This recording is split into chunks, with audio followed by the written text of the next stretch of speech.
Okay, getting back to these relays. So this is what the 80 amp relays look like. Okay. They come in 5 of them. Okay. I already used one of them for $12.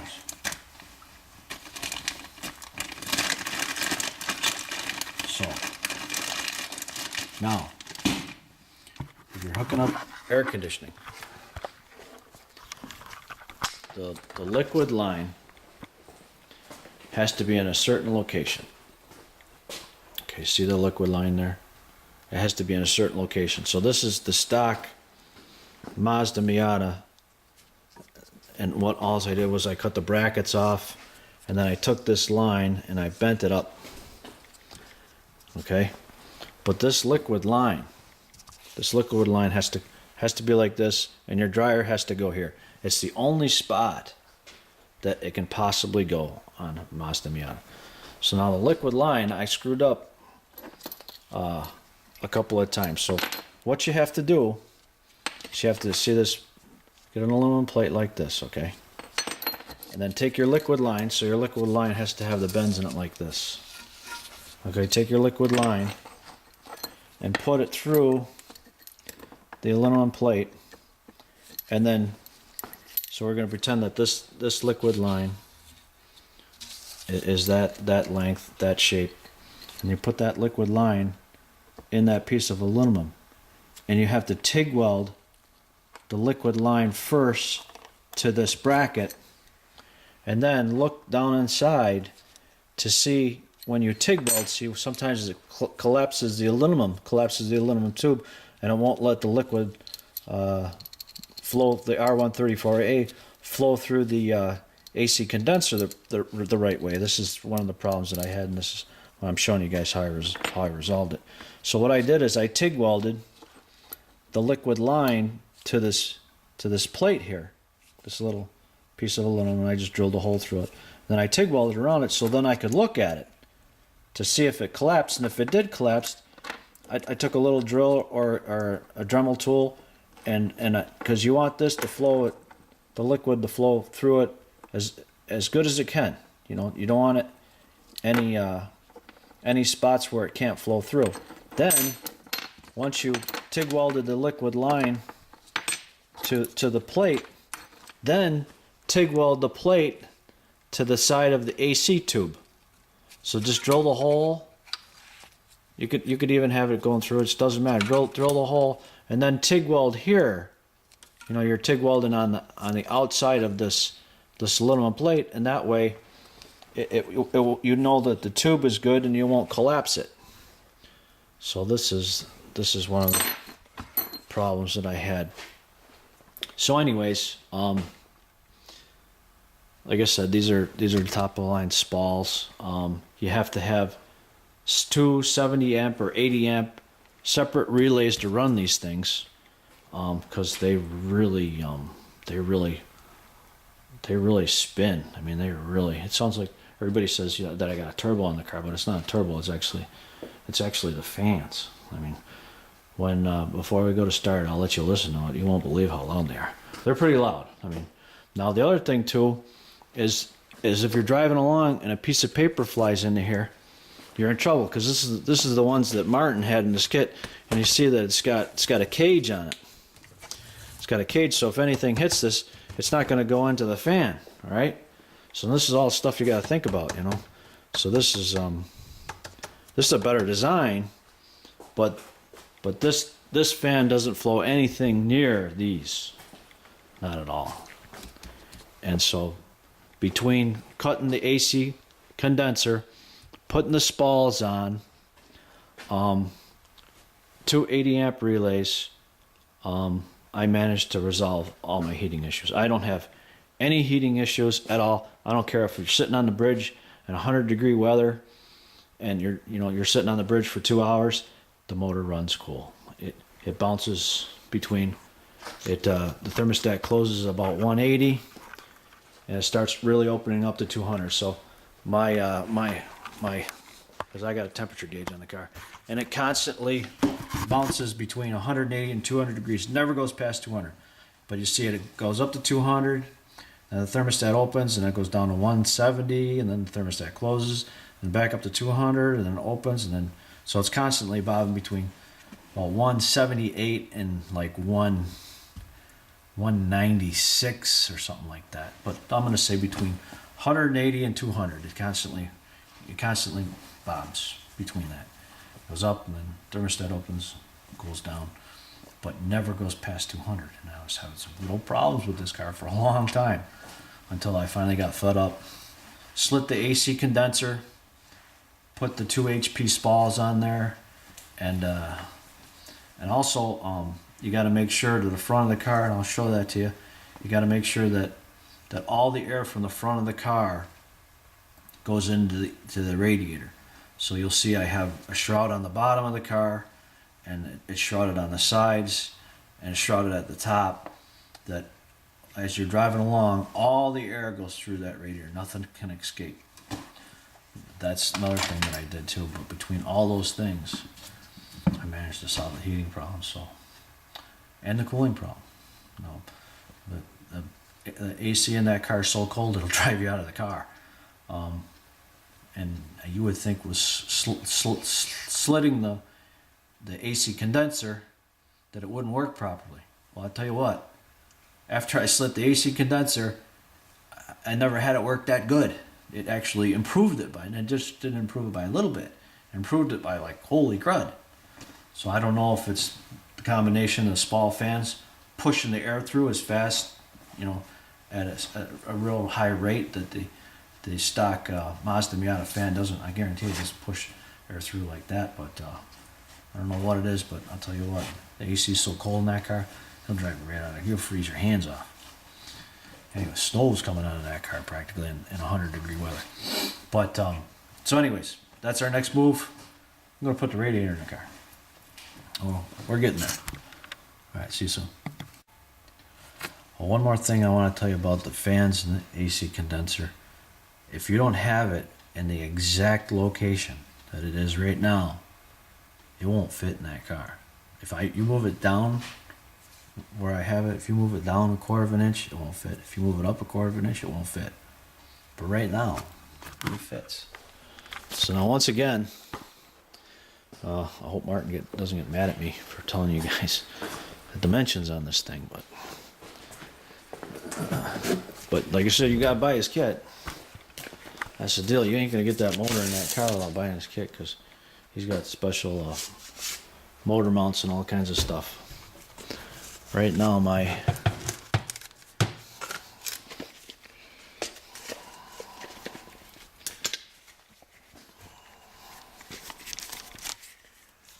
this fan is AC condenser.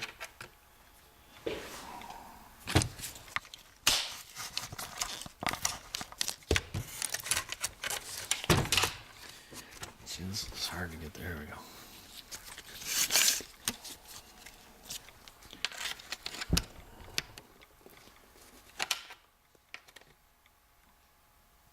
It's 2.5 inches from the very bottom lip of the radiator, and you can see how it fits between this tube. This tube kind of fits on the side here. This tube fits right on the side here, so it's even. The AC condenser is even in the radiator opening. So it's even. Okay, so now the fans are even to the AC condenser, the sides. So the fans are directly smack in the middle of the AC condenser. So now the AC condenser also is it's from the opening is about 1/2 inch down from the very bottom here of that lip to here is 1/2 inch. So if it's not in that exact location, this is not going to go in that car. It has to be in this exact location. And you would think fans being this big, and they're much, these fans are much thicker than the tri-packs. You know, if you look at the side here, look at the side of this, there's a huge difference. But believe it or not, it fits in that car perfectly. It doesn't rub on anything. I got at least a 1/16 of an inch all around.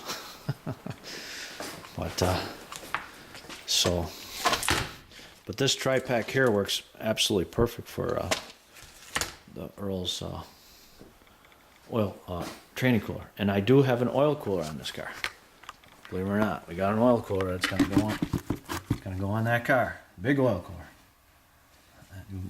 Like I said, I'll show you how I did it. The place that I put it. Anyway, so I think I covered everything on the radiator. Okay, see you soon. Okay, on the radiator, something that I forgot to mention. Okay, on the sides of the radiator, if you look, it's got a foam insulation on the side of the radiator. See the foam? This is, I think it's 1 inch wide foam, and you see I got 3 strips, and it goes all the way around the top of the radiator, all the way to the bottom. Okay, it's got foam. Goes all the way around the radiator, just like that, all the way around. See the top of the radiator? Okay. It's got foam that goes all the way around. Foam strip. Okay. You have to put that in there. That has to go in the radiator. It has to be like that. So you pick it up over at a Home Depot, and it comes in a roll. And then it's got a sticky side. And you want to put this on the radiator all the way around. Because when you put this radiator in the car, it's going to rub on something. And this is real thick. If you look at it, it's I don't know how thick it is. I don't know. Let's see. It's 1/2 inch thick. So it's 1/2 inch by like 1 inch. My guess. No, it's bigger than 1 inch. It's 1/2 inch by. It's 1/2 inch by 1 1/4 inches. So that's what it is. 1/2 inch by 1 1/4 inches, and I got three strips on there. So when you slide it up in, you know, it's going to hold it in place. It holds the radiator real tight in place inside the car, and if it vibrates, because you're going to get vibration, no matter how much vibration you got, it's not going to, whatever's vibrating isn't going to go through your radiator. That's another important thing that you have to put on. It's got a foam all the way around. And I got foam in between the AC condenser and the radiator, and then there's foam in between the fan and the AC condenser. See the foam in there? I don't know if you can see that or not, but there's foam in there, believe it or not. There's foam in there. All the way around, you can see the foam there. Okay. See the foam? Little strips of foam. They got it little strips too. You put the foam around the outside ring of the fan. Outside ring of the fan, then you put the fan in. And then there's foam in between here. In between the AC condenser and the fan, there's another foam.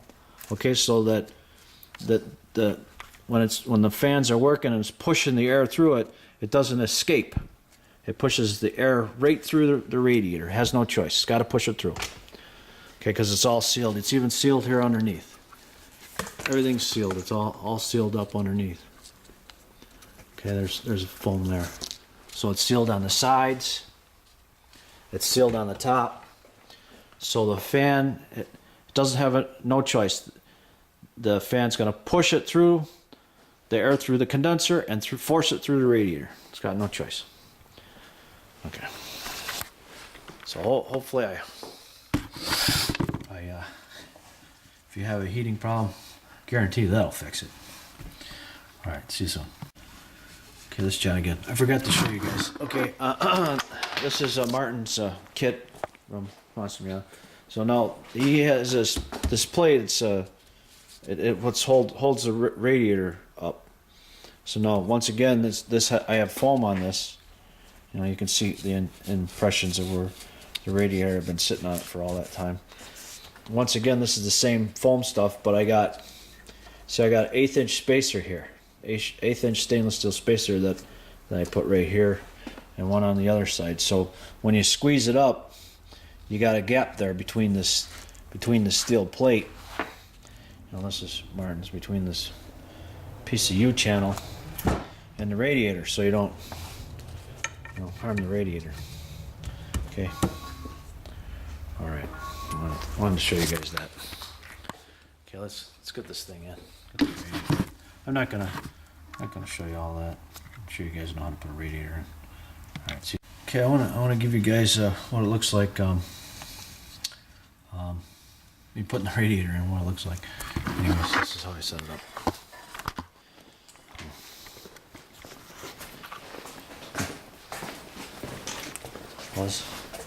This is what I got. You see, I got it on jacks. All right.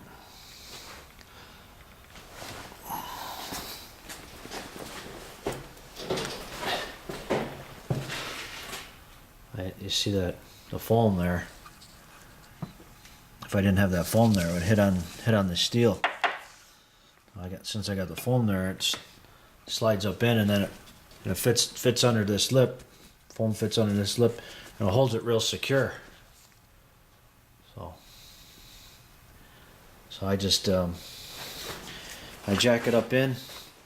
And remember, I was telling you there's only one little spot for the dryer to go. I don't know if you can see that or not, but see my dryer where it's at? See that liquid line? Look, that liquid line is gonna, when I jack it up in, it's gonna line up with that dryer perfectly. Alright, so that's, looking at it, so that's the only spot you're gonna get that liquid line in. If you move that liquid line just a little bit, it ain't gonna fit, I guarantee it. Everything's really tight in this car. So I just jack it up until it meets that bolt there. Tighten up. Then I'll put all my AC lines in. But you gotta be careful of that liquid line as I'm going up. It doesn't catch on nothing. So. And then my training cooler is gonna go right in front of it. Training cooler goes up in here.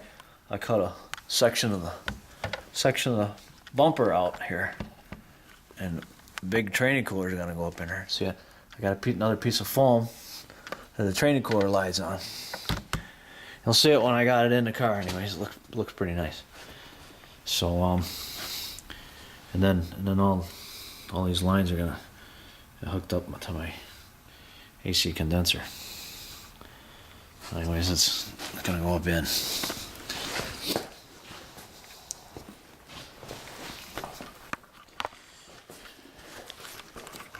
Woof.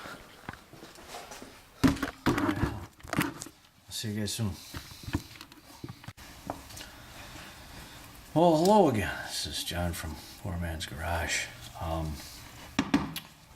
Okay, let's go over and take a look at the motor now.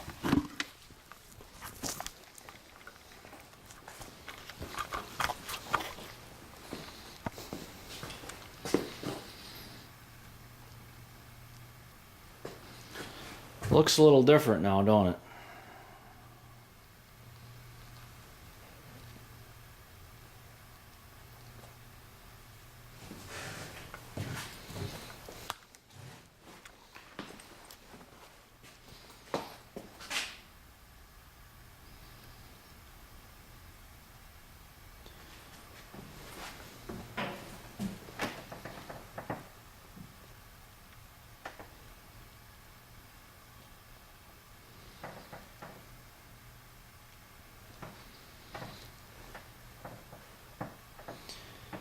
Okay, remember those fans I was telling you about?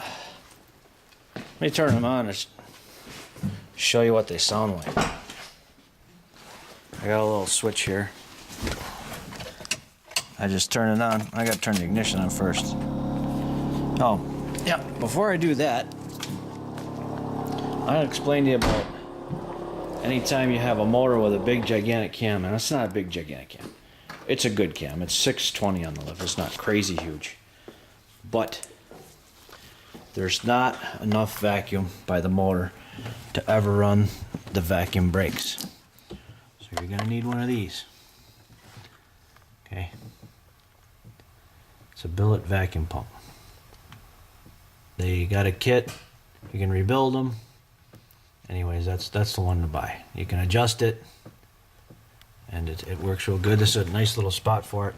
There's a vacuum canister behind here. I know you can't see it, but there's a vacuum canister behind here, and there's where I got so I got like a can inside here where you can't see it, and I got the vacuum pump here. So that's where the vacuum pump sits to so that I can have brakes, and good brakes at that. They're Whirlwood 4-piston calipers. Okay, so let's turn on these fans so you guys can get an idea of just what they sound like. Let me hit my fan switch here.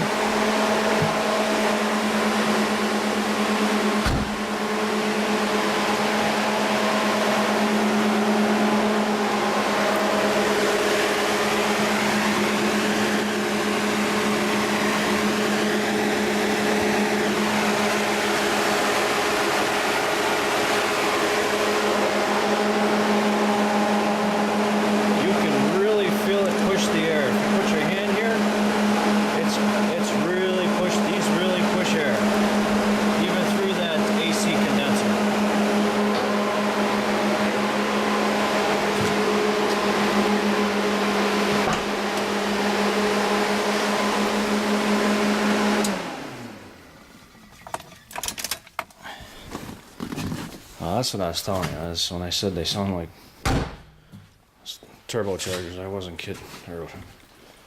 They're loud, but they really push air. Okay.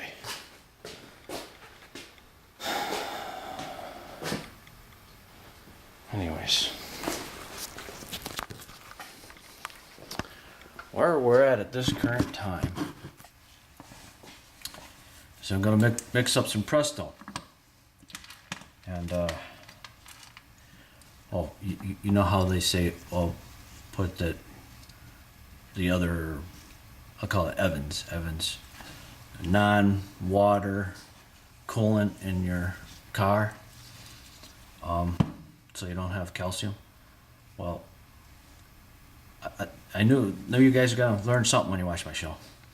You mix your Prestone, straight Prestone, not the 50-50 mix, but your straight Prestone with distilled water. Distilled water doesn't have any calcium in it, okay? It's a no-brainer. You mix your Prestone with distilled water, always distilled water. That way you don't have no calcium buildup in your radiator. Oh, look at that. You just saved yourself $300. Because I don't know what that Evans is, but I heard it's expensive. So I gotta make a 50-50 mix with some distilled water, pour it in the car. I'm going to put the transmission fluid in the car. I got to take this to my machinist. This is everything I do is stainless steel. Anyways, the pressure sensor for my oil pressure goes there. I got an extra one here. See, it's got a plug in it. My oil pressure sending unit goes there. I have an oil temperature sensor. That's got to go here. So I need my machinist to machine this so that temperature sensor goes in there. I'm not going to start the car up without the temperature sensor. Motor, oil, temperature sensor. This is open. This side's motor oil pressure. This side's, and it goes in here. So motor oil temperature. So once my machinist drills this hole right in the center of it, I do believe that's quarter MPT. Put it in there. Then I put some transmission fluid in it. I still got to put the oil cooler on it, the oil cooler lines, but I can't put the oil cooler adapter on there until this goes in. Because once I put the adapter on, I can't get in there to put my temperature sensor in there and my oil pressure sending unit. So I schooled you about the Prestone antifreeze. Always distilled water. That way, no calcium buildup in your radiator ever. Okay, so now power steering fluid. I'm gonna show you the power steering fluid that I use. This is another one of those things that I played around with, and I had a bad spot in my rack, and I put this stuff in, and wow, what a difference! It completely took the bad spot out of my rack. I thought I was gonna have to replace my rack. Completely took the bad spot out of my rack, and made the steering way more easier. Just incredible. Anyways, let me show you what the power steering fluid that I use. This is some more trick stuff. Be back in a second. Okay, I'm back. This is what it is. Okay.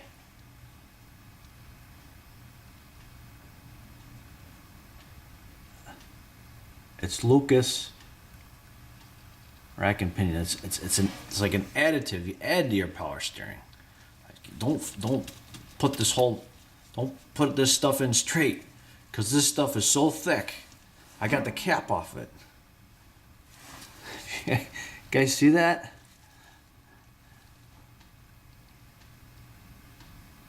It's real thick. It's like really thick. So go get yourself, and this is what I use. I use that Royal Purple rack and power steering. Okay, and I put one of these in. Believe it or not, I put one whole of these. This is when the rack's empty. I put one whole one of these in, and then I filled the rest of it up with Royal Purple. And wow, this stuff is amazing. Just amazing stuff. Now, I have my power steering goes into my radiator. Believe it or not, my power steering fluid goes through my radiator, and it cools it. It's supposed to cool it. It's the way I got it set up now. So I'm not sure if that's hurting me or helping me, but that's the way I got the car set up now, is the power steering. Used to have a little power steering. It was just a tube that went like in front of the radiator, just a tube. Figured to probably cool the power steering fluid, but I got the way the radiator's built. It was supposed to be for an oil cooler, but I put a way bigger oil cooler on it, because the oil cooler that was built into the radiator wasn't cooling my oil at all. Wasn't. So what I did is, instead of just blanking it off, I used it to cool my power steering. So anyways, that's the deal on the power steering. So that's where we're at. I'm gonna mix up some 50-50 pressed stone and distilled water. I'm gonna start putting the Lucas straight 50 weight transmission fluid in, the stuff that I showed you guys. That's gonna start going in. Does that stick too? It takes me a long time to fill up the transmission. Oh, when you're doing an automatic, during initial startup, you always overfill the transmission, and you only start it for a second, because what happens is most of the fluid's in the converter. So what it's going to do is you got to overfill the transmission. As soon as you start the car, it's going to suck the pan dry. It's going to suck everything and put it in the converter. So you start the car up only for a couple of seconds, because that transmission's without oil. I mean, it's going to suck all the transmission out of the pan, and then it's going to go dry. So start it up for a second, shut it off, check the transmission dipstick, and you got to keep doing that until you get the transmission to where it needs to be. It's the thing about C4 transmissions. So anyways, we're close. We're close. So I don't have a crystal ball or anything, but I think we're going to be firing this thing up tomorrow. And currently where I live, I got a foot of snow in the driveway. So we'll see how this goes. Okay, see you soon. Well, good morning. This is John from Poor Man's Garage. Okay, last time we talked that I had to have that fitting. I showed you that stainless steel fitting, and I had to have that 1/8 MPT drilled and tapped in the front of it. So I took it to my machinist this morning, told him I'm kind of waiting on it, and he had it done in, I don't know, half an hour, an hour. Called me back on the phone, told me to pick up the part. So anyways, this is what it looks like. All right. So before it didn't have that hole. It only had the two on the outside there. So this is my fuel pressure. This is not a mechanical pressure, not a mechanical gauge. It's an electronic gauge. So, and then this is for my oil. This is oil pressure, and this is my oil temperature. So this one will go here. This will screw into the block, and then my oil pressure sending unit will screw in here. Okay, so like that. Once it's all in, put it all together. Can't screw it into the block with this, it's in the way. So now, see how that one, it's got two prongs for my temperature sensor. Has two prongs, positive and a negative. So that means I can put it in with the Teflon. Okay. Now this one has one.